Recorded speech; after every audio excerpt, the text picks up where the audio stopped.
Hello and welcome. Today the topic is both multiple sclerosis and parasites. They both cause brain lesions.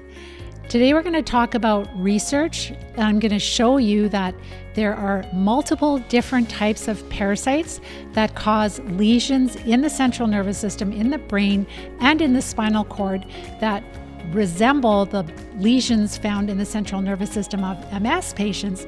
And this is huge because it really helps us to understand what's causing these lesions, and then we will be having different types of treatments, and there is the wonderful possibility of recovery.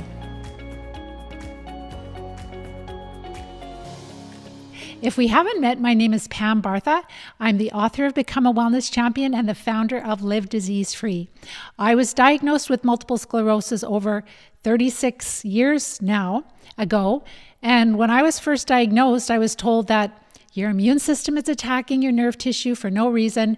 There is no cure. There are certain immunosuppressive drugs that we can use to try to slow down the immune system, try to slow down the progression. But they assured me that as experts, there was nothing that I could do to change the course of my life, that I would be completely disabled in time.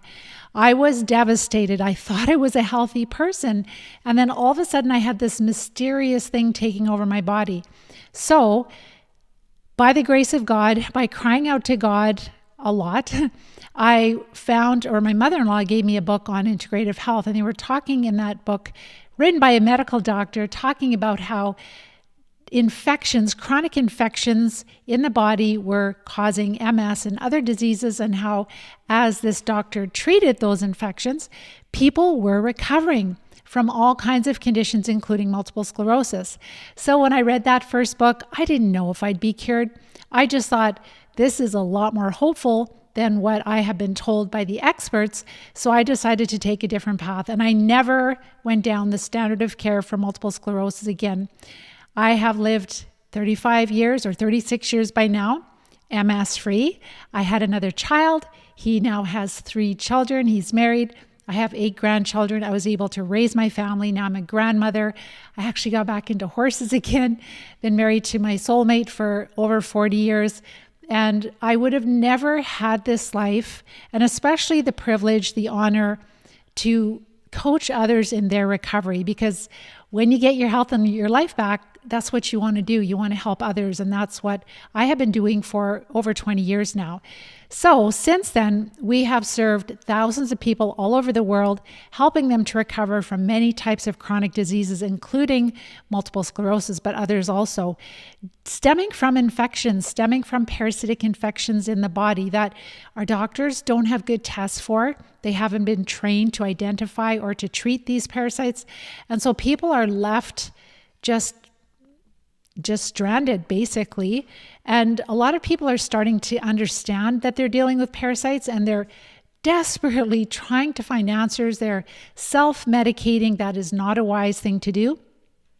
But this is why it is so important to share this information, so that, number one, you see that when they're saying, oh, we don't know why you have lesions in the central nervous system, it's just a sign of multiple sclerosis.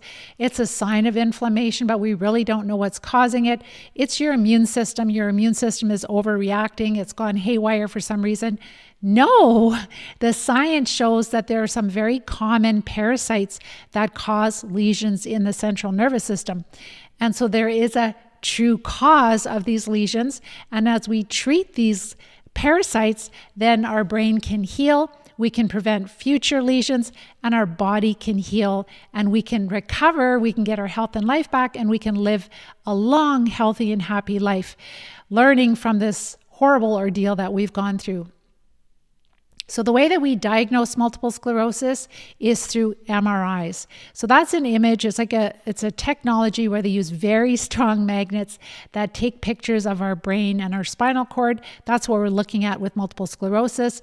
And they see these little white spots in our central nervous system. And those white spots are lesions. So the lesions show up as white spots in the central nervous system. So they don't know what causes it. They just know that they're present in specific parts of the brain of MS and in the spinal cord.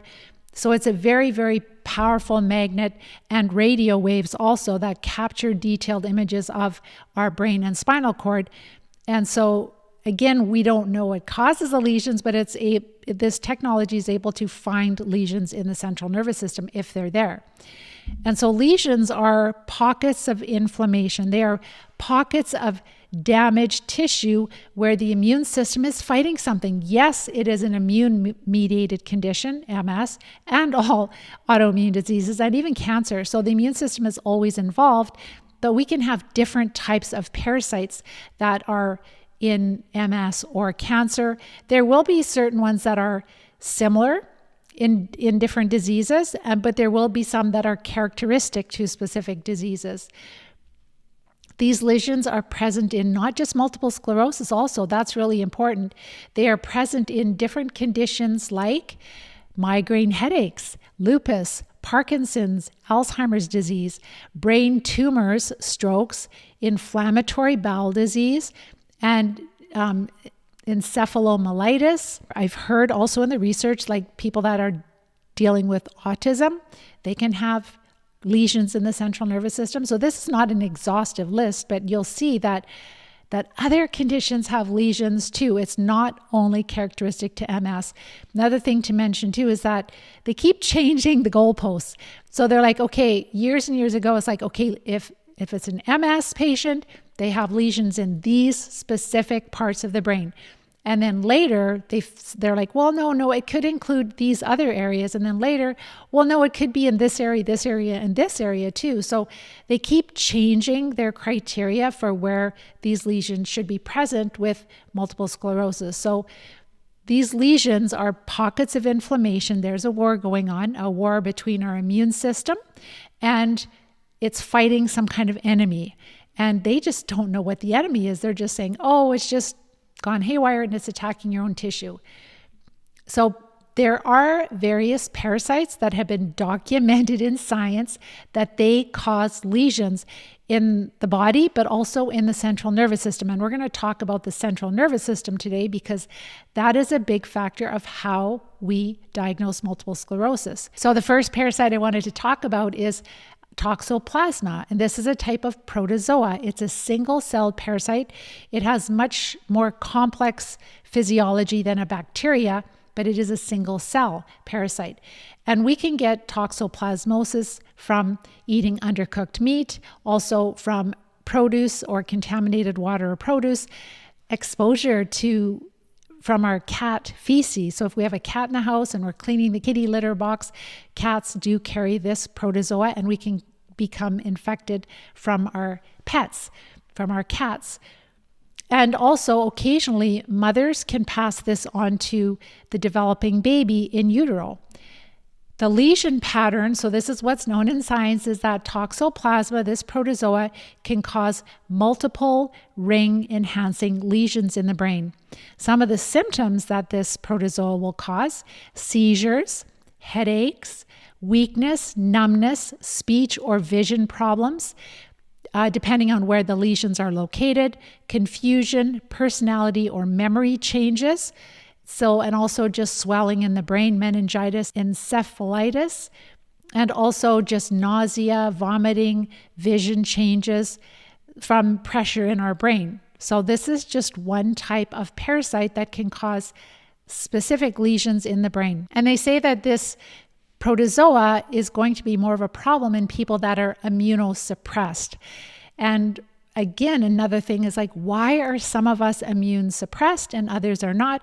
Well, when your microbiome is really out of balance, when you're dealing with dysbiosis, when you have too many disease-causing parasites and not enough health-promoting microbes in your body, your immune system is not able to deal with it.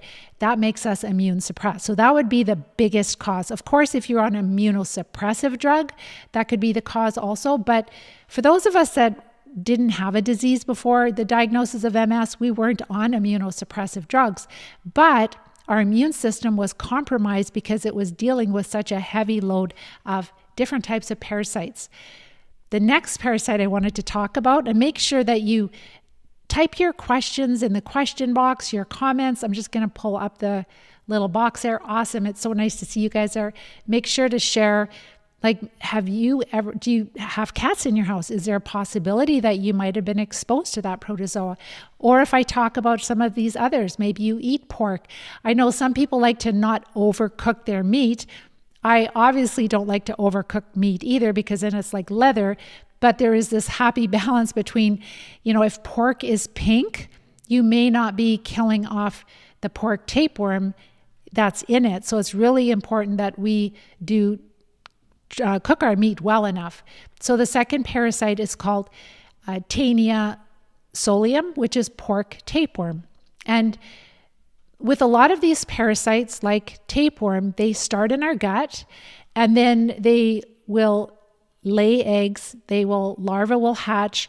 The larva will move into different parts of our body, and they will cause cysts. So for tapeworms, they can move into tissue and cause cysts, which is cysticercosis, but they can also move into the central nervous system, and that is called neurocysticercosis.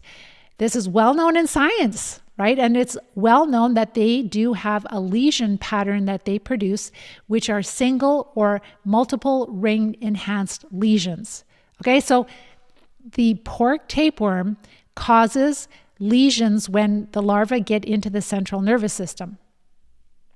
The symptoms they can cause are seizures. So this type of tapeworm is kind of they feel that it's the most common cause of seizures. Other parasites can cause seizures also, but this seems to be the most common cause of seizures, which would be repeated or chronic. Headaches, chronic and severe headaches it can cause. Also pressure in our brain, that nausea, vomiting, vision issues or vision loss, and also loss of consciousness in severe cases. And then excessive fluid in the brain. Also weakness, numbness, speech difficulty, and vision loss. Some of these things you may have been dealing with years ago, currently, or it's been ongoing. And it's just so interesting how they're so common to different neurological diseases. Gee, I wonder why. Cognitive impairment, memory problems, right? We get the foggy head. We can't remember things. Confusion, personality changes in some people. Movement disorder, so this is tremors or being like rigidity, involuntary movements. Some of us get those repetitive tremors. Stroke symptoms, and that would be inflammation from blocked blood vessels. Also weakness and pain, sensory loss. So this is all the pork tapeworm. Vision disruptions or disturbances and blindness. So optic neuritis. So this can involve the optic nerve. The most common cause of onset epilepsy in the world is the pork tapeworm. Symptoms and severity, it really depends on where these little cysts end up. Dr. Alan McDonald found tapeworm larvae, so the tapeworm larvae, and also developing juvenile tapeworms in the central nervous system of MS subjects that he examined. So these were people that had multiple sclerosis, they died, their remains were kept saved in brain banks for research. He requested access to them. He looked at it, and I believe in every case he found the little cysts, the larvae, and then just in 2 out of 10, he found actual worms that were starting to grow in the brains of multiple sclerosis patients. Pretty crazy. So that is one type of parasite that has been documented in multiple sclerosis, and we know it causes lesions. And the other ones cause lesions. They may not have been documented in MS. Especially like the toxoplasma, I don't think that one has been identified in multiple sclerosis yet. This next parasite is the protozoa that causes malaria.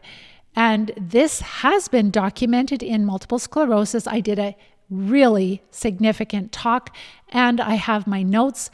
I am so blown away. Last week, I talked about how MS is now considered a vascular disorder.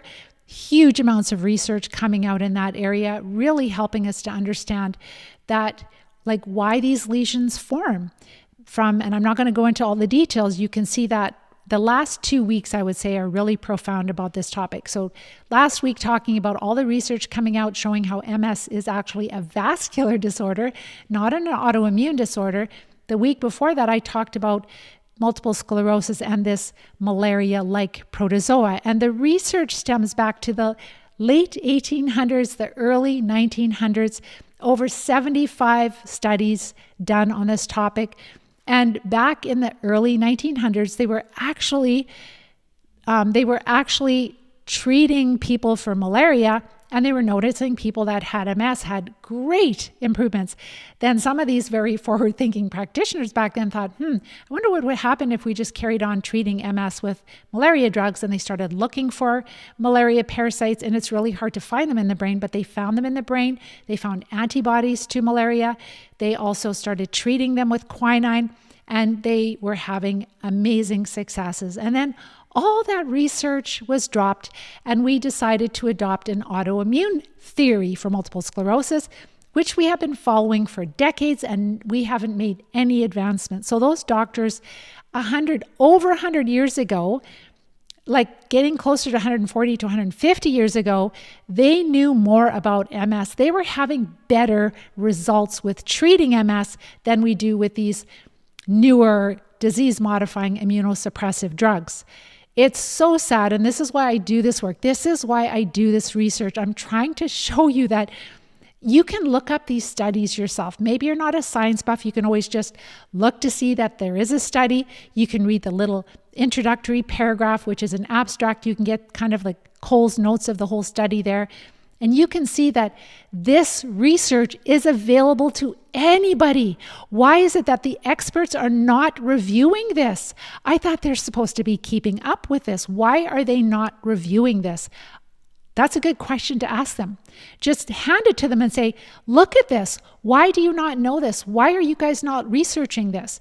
It's their responsibility. If they are the experts, if they are the ones that are dictating how MS is diagnosed and treated, it is their moral duty to be researching. And yeah, it's work. What do you think? Like for me, all the research I've done, it is work.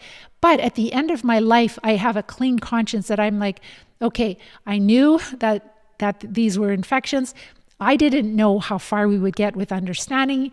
By the grace of God, we are this far, and it is so incredibly exciting. I think we're really close to finding the main culprits, and what I'm saying, the exciting part is the science is backing that up. So it's not just, oh, this is what happens in our students when they treat parasites, they recover, but it's like the science is backing this up also. Plasmodium, this parasite, this protozoa from like a malaria-like, and it's a malaria-like protozoa. It could be a different species.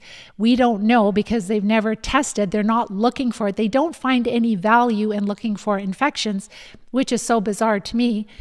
So the lesion pattern is called diffuse or focal central nervous system lesions. And they also see microhemorrhages, demyelinating areas in cerebral malaria. So when this parasite gets into the brain, they do find demyelinating areas.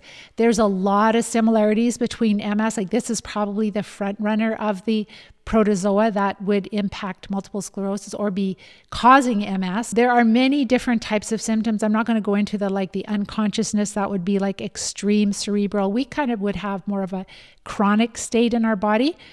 So this would be seizures that they cause, confusion, delirium also, and headaches, fever, weakness, vision loss, speech difficulty, if specific regions of the brain are involved or the central nervous system, behavioral changes, personality disturbance or disruption, depending again what part of the brain, neck stiffness, and movement disorders. So we have myoclonus, I think that's how you pronounce it. It's where your eyes move when they shouldn't. Tremors, ataxia, they can all emerge during this infection of cerebral malaria, where this protozoa is in the brain, in the central nervous system.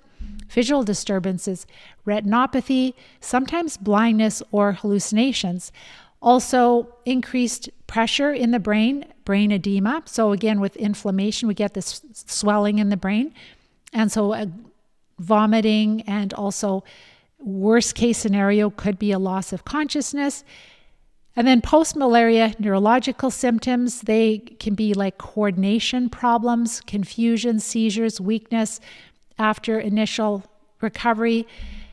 So what happens is if our immune system doesn't totally clear it, then it can be in a chronic state in our body. And so for some people, they have really acute malaria. And for other people, we can have these chronic silent infections that our practitioners can't pick up. And so then in time, they move into the central nervous system and they can cause even more of these neurological symptoms that I just shared with you. So memory problems, attention deficits, developmental delays, psychiatric symptoms, which is crazy. So like some of these amazing doctors knew that over 200 years ago, they knew that mental health issues are stemming from the gut, are stemming from the microbes that live in the gut, which is crazy. So severe central nervous system effects of cerebral malaria, they can mimic multiple sclerosis lesions, which is crazy.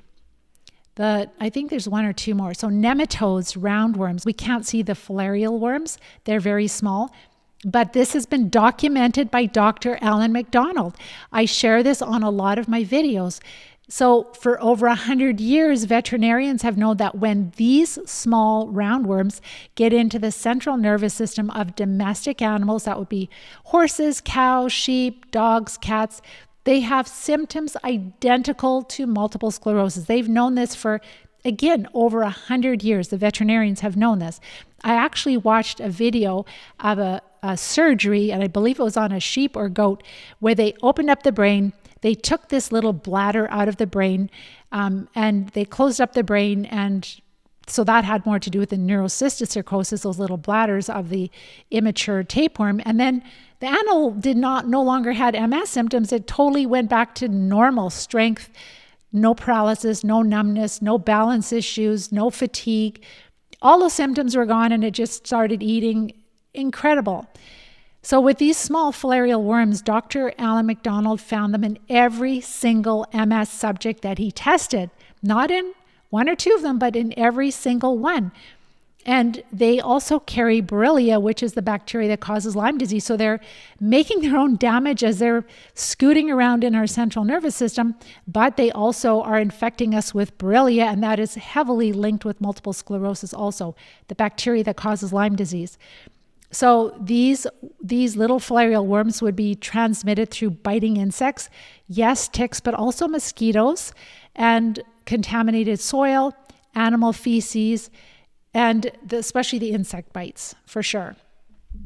The lesion pattern are caused by these filarial worms, migratory injury tracts, and also granulomas, which are like little clusters of white blood cells, and white matter lesions. So these are the types of lesions that this type of worm, these very small, they're about the size of the dot of a pen. So if you put your pen and you just touched it on the paper and you saw this tiny little speck, that's how small they are. So they cause like all the MS lesions. I've talked about it before, where there's numbness, paralysis, balance issues, fatigue, all of that, spasticity, all of it, cognitive issues, headaches, all the movement disorders. So they're not just present in multiple sclerosis, but they are present in multiple sclerosis and other diseases. So these lesions and symptoms, they really can resemble multiple sclerosis immensely, and they are present in multiple sclerosis. Why hasn't anyone disproven Dr. Alan McDonald? How hard would it be for another researcher to get some of those samples from the brain banks, even use the same samples? I'm sure that he was just given a small sample of it. And then why can't they look and prove him or disprove? Why is nobody interested in this? Like, I don't even know what to say. Like, why? I don't get it. The next one I wanted to share with you is called schistosoma species. So these are blood flukes. If you are like where we live, we have these beautiful freshwater lakes. And when our kids can go swimming, they can pick up swimmer's itch. And that is actually a blood fluke. I didn't know that when my kids were younger. I thought it was just a bacterial infection from the geese. But no, it's even in British Columbia, Canada, in our fresh water. And the problem is when you get a really bad case of this swimmer's itch and these flukes, they stick onto your skin. They can dig in down through the skin, and then they can go into your bloodstream. And if your immune system is really strong and you're not really out of balance, it might clear all of them. But if it doesn't, and some get past your immune system, then they start to reproduce and grow and multiply in your body. And then down the road, you end up with schistosomiasis, which can cause a lot of problems. So they penetrate our skin, and they largely come through fresh water. Nobody talks about this. I don't even know what to say. Sorry, but it's just so frustrating. I do this every week, but that's why I'm trying to bring change. And what you guys can do, if you find this helpful, like with the things that are going on in the world right now, I don't think we have many years to get this message out. We have to get it out as quickly as possible. So if you want to help me, like, share, and subscribe. It really helps the algorithms to make other people see this work. Share this with groups. Share this with integrative practitioners. Or even if you have a neurologist or a general practitioner that's interested in parasites, if they're not interested, don't subject yourself to a lot of negativity. But if they are interested, share. Like the blog posts, share the videos, everything. That's how we're going to bring change. We're going to educate the general public about parasites. We are going to share this with different practitioners so they can actually help their patients better. We're going to train up other coaches so that they can also really make a difference, because right now the coaching programs are quite pathetic in my view. When I've looked at the curriculum, what they're learning, they are not equipped to help their clients. It's really awful. So the symptoms that these flukes, blood flukes or schistosome species, they cause seizures. Have you noticed that a few of them can cause seizures? It's not just one type. Maybe the pork tapeworm has been shown to cause most of them, but many of these parasites, it depends where these parasites are located in the central nervous system, which nerves they are inflaming. So headaches, delirium, confusion, loss of consciousness in severe cases, altered mental state, visual disruption, so blurred vision, visual field defects, and then speech difficulties, ataxia, so like impaired coordination, weakness, numbness, paralysis. Tumor-like lesions can produce increased pressure in the brain. Again, the nausea, the vomiting, vision changes, so cognitive impairment, crazy. And so spinal cord, where the schistosome species, the blood fluke, I think it's usually the larvae that get into the central nervous system. They can cause acute transverse myelitis. They're also known with loss of motor function and sensation in legs. Also, bladder and bowel problems are really like schistosomiasis is the most common cause of bladder issues. Tingling, numbness, burning, also paralysis and leg weakness, urinary issues, and variable sensory loss. They're not looking for these flukes in the central nervous system. They're not even looking for flukes inside of us. They just think, oh, well, if you go to the lake and you have all these big welts on you, then, your body's probably going to clear it off. They might give you some little, I'm not sure what they give, but it's not effective. I don't even know if they just know it's like a blood parasite. I don't even know if they know that it's a fluke. And even with like the other flukes that our students have, the intestinal flukes, the liver flukes, you can't even find pictures, like real pictures of flukes online. Very, very few. There could be some animated, like drawn pictures, but very few. And so many people that are sick have flukes, whether it's these blood flukes or liver flukes or intestinal flukes. The liver and intestinal flukes are bigger. There's pancreatic flukes or pancreas flukes. There are so many different types of flukes. They are so pro-inflammatory. They cause so many strong neurological symptoms. They're linked with cancer, and yet we don't talk about them. You can't find pictures of them. You don't even know that they're in your country. You don't know that they're in your water. And what happens when you're swimming in your lakes and you accidentally take a few mouthfuls? You're not just swallowing bacteria, but you can be swallowing all kinds of other parasites. The last one, I don't know how common this one is in some of the developed countries, but it's the protozoa that causes sleeping sickness, and it's Chagas. So this is through biting insects also. And this causes inflammation in the central nervous system, multifocal lesions, and meningoencephalitis. So the symptoms are confusion, disrupted sleep cycle, personality and behavioral disorders. So just think about all the people that have bipolar, schizophrenia, depression, anxiety, the children that have learning and behavioral disorders. How much of this is caused by a disruption in their microbiome, by specific parasites that are populated? I think that it is more common. Story. I have horses. So this is like a new adventure for me. I have a 17-year-old mare, and we bred her, and we have a colt now. He's he's 5 months old now. And before I dewormed him, and like puppies and all kinds of young animals, they usually tend to have a lot more parasites.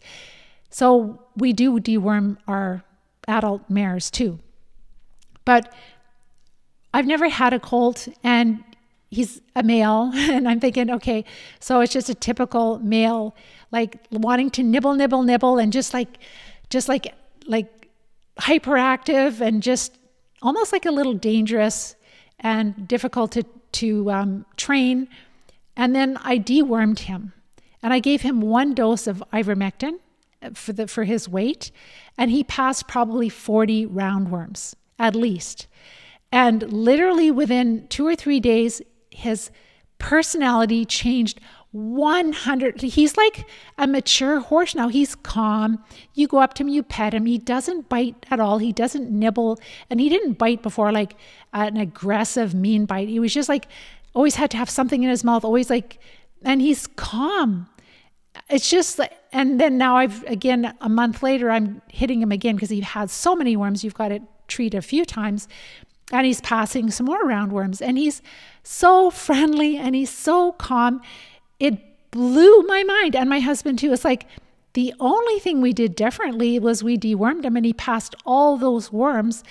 And we know that these worms can cause in our gut. So we're talking about the central nervous system today, but they can produce so many different substances that affect our brain, like morphine-like substances, amphetamines, all kinds of things that cause learning and behavioral disorders in kids. And this can be why it's linked so much to the schizophrenia, bipolar disorder.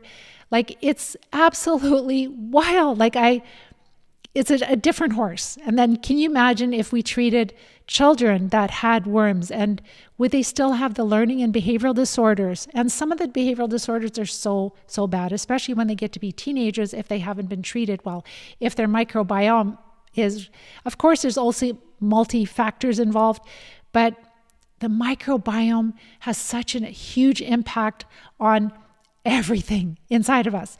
How we digest our food. They make vitamins, the healthy microbes make vitamins for us. They produce antibiotics to keep parasites under control. They act as our natural defense. Many of us were on antibiotics at some point in our life, and that disrupts that healthy ecosystem that we had.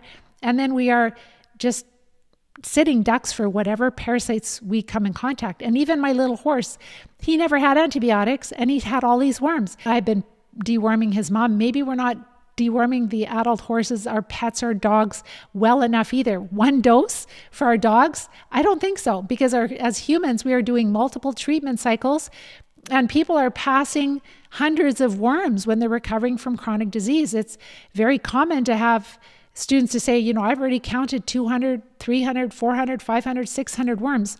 And then you think, how can they still be alive? And again, we're talking about worms, but these protozoa, the smaller ones, and bacteria, they also cause problems. They can even cause these lesions we were talking about. So the last one I'm sharing is this Hydatid, hopefully I pronounced it correctly, Hydatid tapeworm.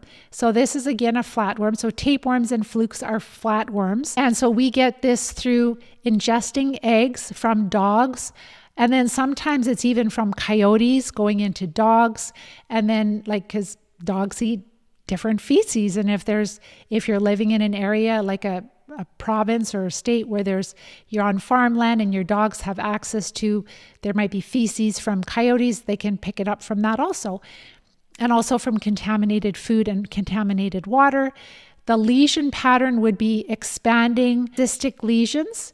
And then the symptoms include signs of increased pressure in the brain, the headaches, the vomiting, the vision problems, seizures, weakness, sensory loss, and cognitive impairment, visual impairment. So optic neuritis also, the optic nerve can be affected. And many of these symptoms for this specific type of tapeworm, they can mimic brain tumors. So, and they're not, when they're finding brain tumors, they're not looking to see like what parasite could be causing this. They're just like, oh, this tumor is there. We don't know why. We'll just take it out, right? I don't know. It's just really frustrating. So MRIs are the best tools to evaluate central nervous system parasite lesions at this time. What would be helpful is if practitioners, if they are doing a lumbar puncture, if they would actually allow the spinal fluid to be tested for various parasites. And again, our tests are really poor. If they send it into a lab, nothing will probably show because they're not even looking the right way for things. It would be better like with Dr. Alan McDonald, who's a pathologist, and he just examined it himself using specific staining methods.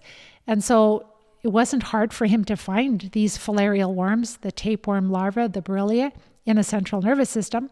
It didn't cost millions and millions of dollars. It doesn't have to cost that, but for some reason, nobody's interested in following up with all this research, all of the science, all of the findings. It's just being left. But I don't think they can hold this in place for too many more years longer because there's more and more people that are becoming aware and talking about it. So these parasites, a lot of them are going to start in either the gut, and then sometimes it's the immature forms that move into the blood and move into the central nervous system. Sometimes we just are bit by biting insects and we pick up the larvae from the biting insects and they scoot into the nervous system across the blood-brain barrier. If you enjoy what I'm sharing with you, make sure to like, share, and subscribe. Share this with people, with groups, with people you know, with the MS Society, with any practitioner. It could even be a functional medicine, nurse practitioner, general practitioner, naturopathic. It could be different groups, MS groups, or other groups. But let's get the discussion going. Some people can be negative. That's totally fine. What's really important is that we start talking about this and we start bringing the research out. We start bringing the truth out so that our healthcare system can make a pivot and can start to talk about looking for a cure again. I think recovery is a more accurate word because the parasite drugs don't cure us of these parasites. They really decrease the presence of these parasites in our body to the point where we feel amazing. But again, you can have eggs and larvae and again, hiding under biofilms. So it's about recovery. It's about feeling amazing, going back to a time where you used to feel like your old self, getting on with your life, and then learning how to manage the microbes that live in your body for the rest of your life. So I've got, again, lots of wonderful information on livediseasefree.com. Under the blog post, we've got our diet, also the guidelines under research, the main menu on livediseasefree.com.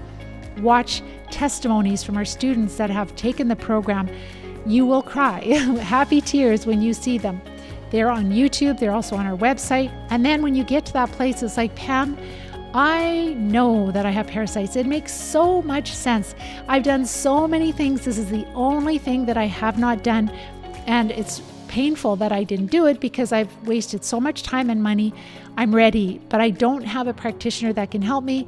So that's what we do, is we help you to make sure to be ready to treat, make sure that you are going to be accessing the correct treatments and practitioners, all of that.